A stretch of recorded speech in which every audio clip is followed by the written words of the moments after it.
menganalisis salah satu bisnis, yaitu Gudeg Jogja Jawara namanya. Nah, di sini ada 6 aspek, yaitu ada latar belakang, aspek legalitas, aspek pasar, aspek teknis, aspek manajemen organisasi, aspek finansial, dan aspek lingkungan hidup. Nah, yang pertama itu ada latar belakang, yang dimana berdirinya bisnis ini pada tahun 2019 sebelum adanya wabah COVID-19.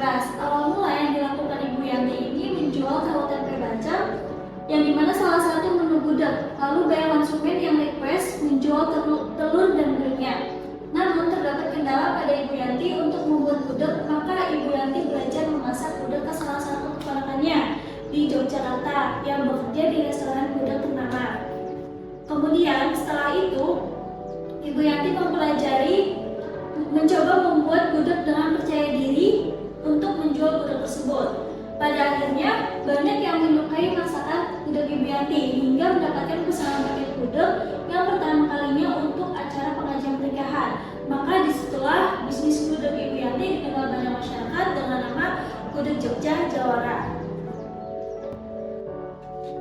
Nah, di sini terdapat aspek legalitas dan aspek pasar, yang dimana aspek legalitas pada bisnis ini sudah memiliki perizinan dari RT atau RW setempat, namun belum memiliki surat legalitas bisnis atau surat kehalalan dan surat BPOM. Nah, lalu untuk aspek pasarnya, target pasar pada bisnis ini yaitu untuk beberapa menu memiliki target pasar yang berbeda. Yang pertama itu untuk gudeg atau nangkanya itu direkomendasikan untuk kalangan masyarakat yang berusia 40 tahun ke atas. Lalu untuk tahu tempe telur bacem itu direkomendasikan untuk kalangan masyarakat dari berusia 6 hingga ke atas. Ada aspek teknis. Yang pertama itu ada produksi, di mana bisnis ini memproduksi di outlet Gudeg Jogja Jawara tersendiri yang terletak pada di Bekasi Timur Regency atau di Cimuning. Lalu untuk distribusi bisnis ini yaitu pertama ada GoFood yang bernama Gudeg Jogja Jawara, yang kedua itu ada di outlet tersendiri, dan yang ketiga itu setiap hari Minggu bisnis ini buka pada momen Car Free Day itu di Vida Bekasi. Lalu untuk peralatannya yang digunakan untuk membuat gudeg tersebut yaitu ada panci rebus, dandang, saringan rotan, penggorengan terbuat dari tanah liat, lalu plastik gede, mika, dan wadah rata dan plastik es 1 kilo. Lalu di sini ada bahannya yaitu ada tahu, tempe, telur, gula merah, garam kasar, air, ayam, dan nangka. Lalu bagaimana sih proses produksi? Proses produksi pada bisnis ini yang pertama itu ada melalui rebus telur, kemudian rebus ayam, nangka, tempe, dan tahu dengan campuran gula merah dan garam kasar. Lalu setelah rebus telurnya matang, direbus kembali dengan campuran bumbu gula merah dan garam kasar.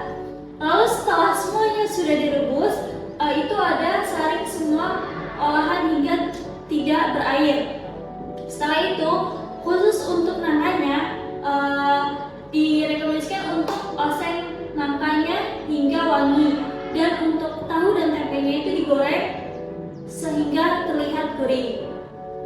Nah, di sini pada bisnis ini memiliki aspek finansial. Yang pertama itu untuk modal awal alat dan bahan itu totalnya 2.225.000 dengan biaya-biaya yang sudah tertera.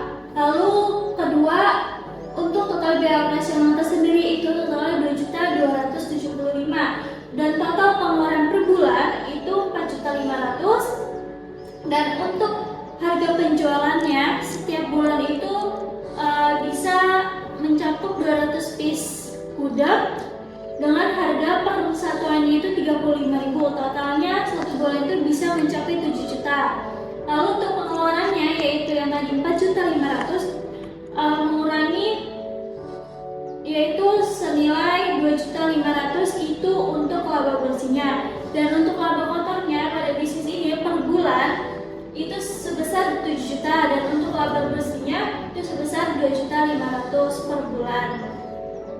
Ya, ada ada aspek manajemen organisasi. Manajemen organisasi di dalam bisnis ini memiliki 4 orang yang memiliki berbeda peran dan tugasnya, yaitu yang pertama itu ada Ibu Yanti sebagai pengelola produksi gudeg, yang kedua ada Ibu Nuria sebagai pengelola pencatatan keuangan, dan yang ketiga ada Bapak Iim sebagai pengelola bahan dan alat, dan yang terakhir ada Bapak Sujiman, atau yang keempat Bapak Sujiman sebagai pengelola pemasaran, marketing atau pasar.